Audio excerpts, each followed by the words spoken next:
ঘর তালা দিয়ে বাপের বাড়ি চলে যাচ্ছি, দেখে আসি কি করছে মা দিদি এরা। ঘরটা তালা দিতে হবে। দোকানের মধ্যে শুয়ে আছে, নিশ্চিন্তে শুয়ে আছে। এটা নিশ্চিন্তে শুয়ে আছে তো দোকানের মধ্যে, বাইরে বৃষ্টি হচ্ছে, এখানে শুয়ে আছে।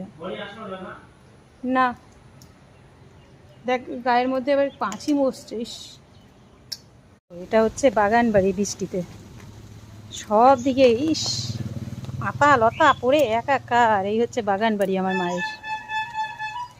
পুরো এখানে ঢুকলে মনে হচ্ছে ঝড় বৃষ্টি হয়ে গেছে, পুরো গ্রামে চলে এসেছি। বাবা এখানে ফুলগুলো কি দারুণ, মোটা মোটা পাপড়ির ফুল এগুলো সব। পুরো বাগান বাড়িতে বাবা কি পাতা রে সারা জায়গায়। তুই কোথায় যাচ্ছিস রেনকোট পরে? কি করতে? না যেতে হবে না, রাখ রাখ রাখ, যেতে হবে না, আমি যাচ্ছি।